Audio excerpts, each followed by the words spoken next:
Você já parou para pensar no que acontece com a nossa mente entre o momento em que batemos o ponto de entrada e a hora em que desligamos o computador?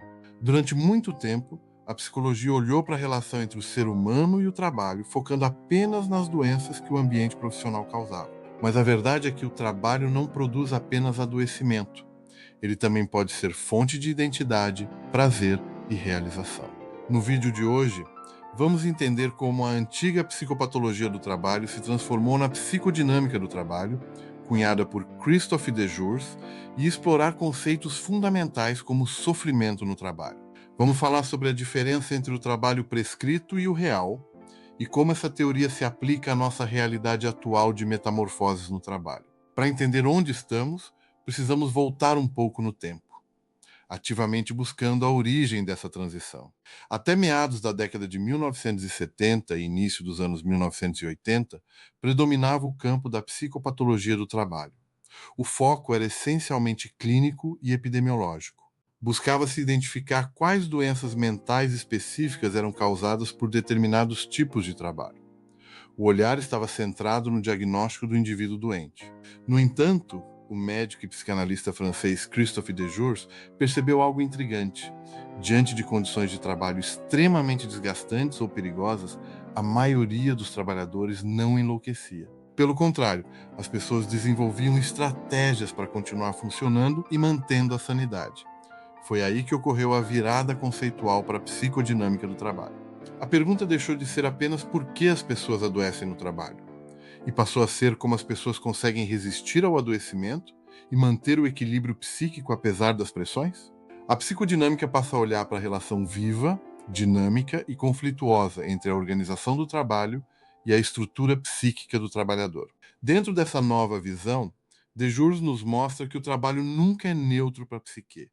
Todo trabalho gera algum nível de sofrimento. Todo trabalho gera sofrimento, porque o real sempre impõe resistências. Mas a grande questão é: o que o trabalhador consegue fazer com esse sofrimento? Sofrimento criativo é quando o trabalhador transforma a dor, a frustração e os obstáculos do trabalho em mobilização da sua inteligência e criatividade. Através do reconhecimento dos pares e da chefia, esse sofrimento é ressignificado e se transforma em prazer, identidade e realização pessoal. Sofrimento patogênico ocorre quando a margem de negociação e de criação do trabalhador é zerada, quando a organização do trabalho é rígida e autoritária, quando impede qualquer transformação do processo pelo sujeito, as defesas começam a falhar. O sofrimento sem saída vira sintoma, somatização, burnout ou depressão. E por que o trabalho sempre exige essa transformação do sofrimento? Isso nos leva a um dos conceitos mais geniais: a distinção entre trabalho prescrito e real. O trabalho prescrito é a tarefa como ela foi concebida pela organização, o manual de processos, as normas, as metas, as rotinas. É a teoria do trabalho. Já o trabalho real é a atividade como ela de fato acontece na prática. E a grande verdade é: nenhuma prescrição consegue prever tudo. Na vida real, a máquina quebra, a rede cai, a matéria-prima vem com defeito. Para fazer funcionar, o trabalhador precisa usar sua inteligência prática, o que Dejo chama de matches. Trabalhar é, essencialmente, preencher a distância entre o prescrito e o real. Se as pessoas seguissem 100% das regras ao pé da letra, o sistema pararia. Como esses conceitos se aplicam aos dias de hoje? Nas últimas décadas, a organização do trabalho passou por transformações profundas. Enfrentamos novos desafios: uberização, precarização e gestão por metas individuais contínuas. A psicodinâmica hoje enfrenta novos desafios críticos. A cooperação e a confiança mútua entre colegas, que funcionavam como escudos protetores, têm sido fragilizadas pela competição individualista.